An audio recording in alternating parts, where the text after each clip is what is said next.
My goal with my second month in Indo was getting barreled, so the next couple of videos will be focusing on that experience.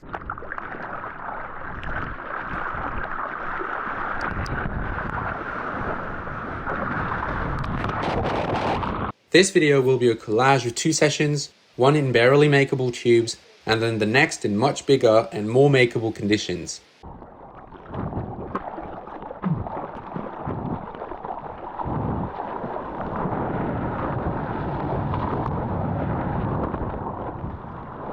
I learned quite a few things during this month of trying to pull into pretty much anything, and I am going to share a few of those lessons with you.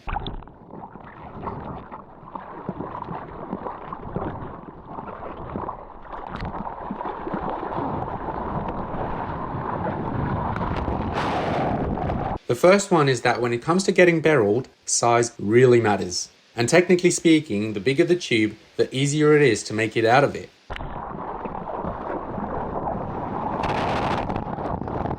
Smaller waves like this are much more technically challenging in my opinion, but that makes them a perfect training ground for when the swell picks back up.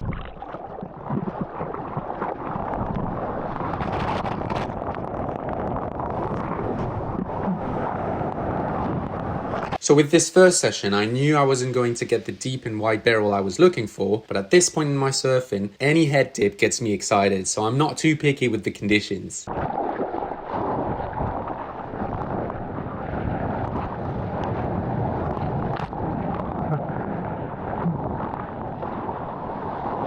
And I am glad I had the GoPro with me because honestly, most of these attempts were ego-shattering to look at from the land angle. But I was also trying to maximize my wave count, so I wasn't necessarily picking the best waves. Like this one for example, which was a beautiful double up that hit the reef right in the spot. There was even a dog door there at the end, but I don't think I could have made it that far anyways.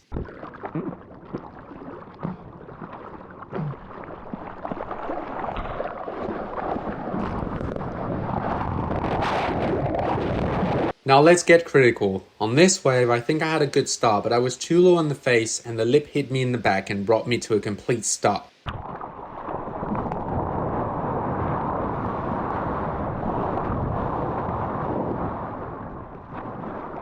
There was no barrel section to even attempt there, but there surely was a good wall on this wave, so I just went for a quick hit in the lip just to keep it fresh.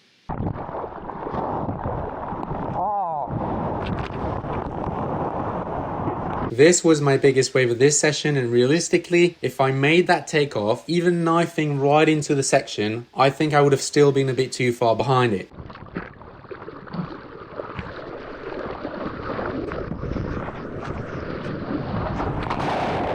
That was a nice section and I had a good line on it, but I was slightly too deep.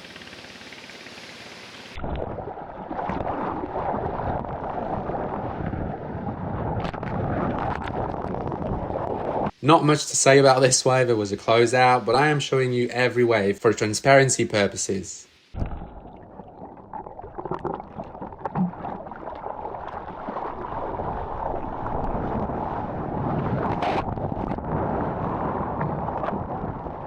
Sometimes you end up doing some funny moves chasing tiny barrels. I'm just glad I had a good layer of wax because that was dangerously close to my face.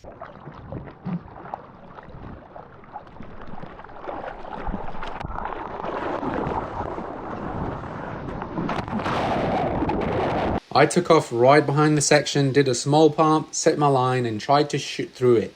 That was technically very good in my opinion. Same thing here, but I was too deep and I couldn't make up for it even with a big pump. Again, if the wave was twice this size, I could have probably made it.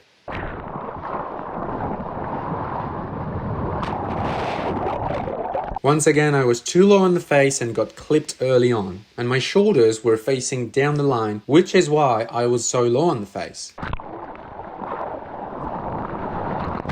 I think one thing I'm not doing really well in those small tubes is keeping my shoulders towards the face.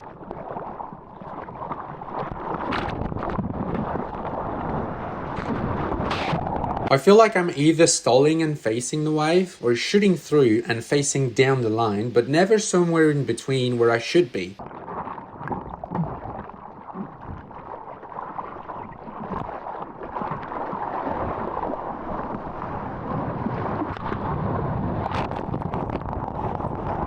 When I release my stalling hand, I often bring it back in front of me, which squares up my shoulders and makes me drift down the face. And with such a small room for error, it always gets me clipped. À droite, je vais essayer.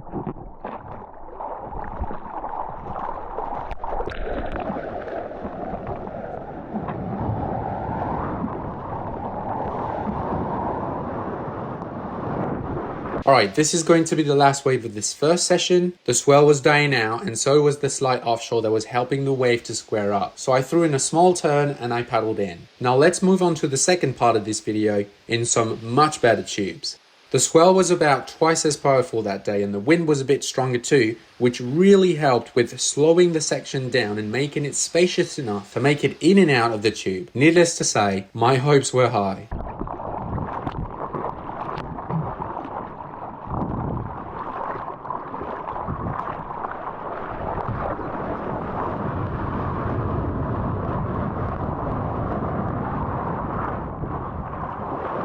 First wave looked really good, but I wasn't deep enough and missed the barrel. You can also clearly see that tendency I have to drift down the face too much.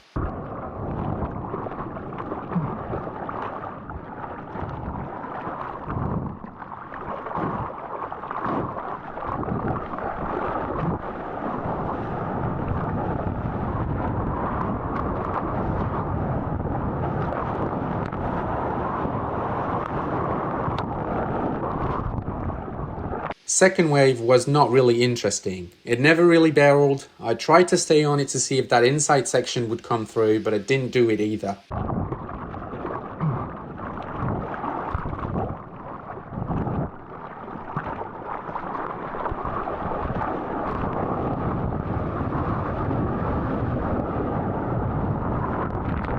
That wave was perfect and so was my positioning, but I should have stomped on the tail harder because I was really close from getting my best barrel ever. I was happy with this wave, but I think I could have done a lot better.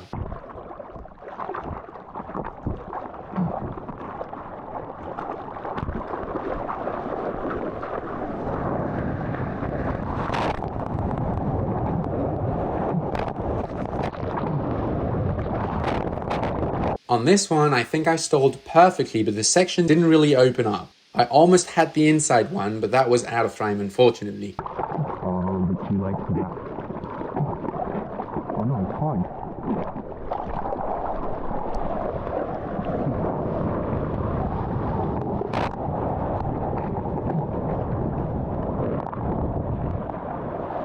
Same thing here, takeoff was deep enough, the stall was good, but that section completely collapsed, so I did not even try pulling into it. And there was no inside section on this one.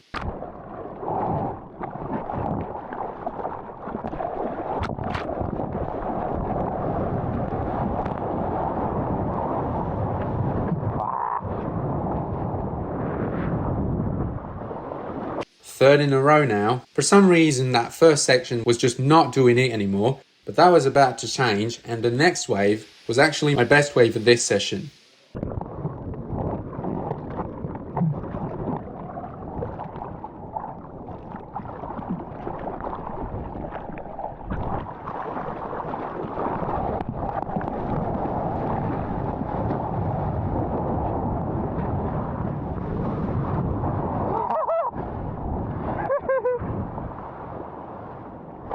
Unfortunately, none of it looks good from this angle. I wasn't even in it on the first section, and the second one, where I was much deeper, was out of frame.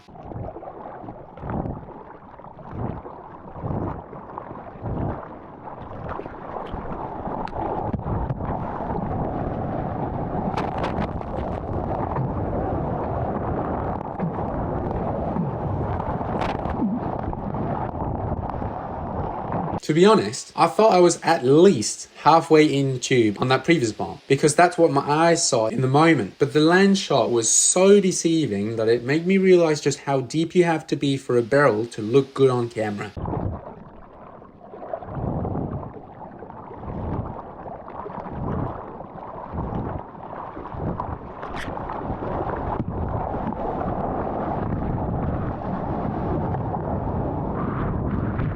Same thing here. I thought I was so deep, but look at that. At no point in time was I even in there. It was honestly very hard to watch, but also quite eye-opening.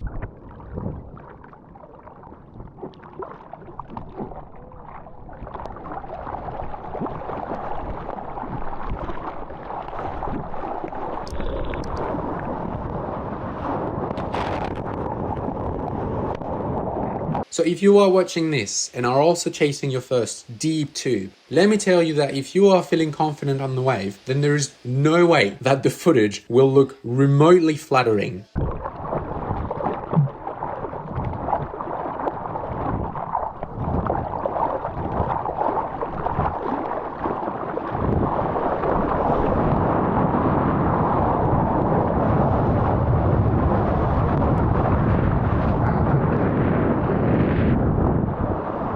In my experience, you basically have to think that you are not going to make it for it to look good on camera. And this was unfortunately my last wave of the session, so that deep one I was chasing is still out there waiting for me.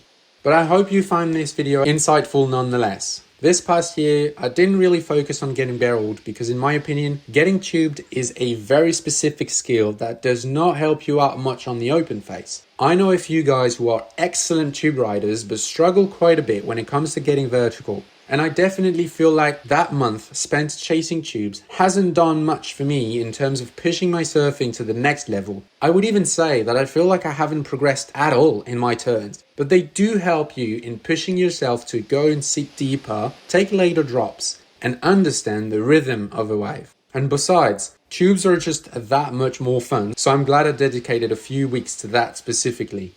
Subscribe to the channel if you want to see what the rest of this experience looked like. Thank you so much for watching, and I'll see you guys in the next one.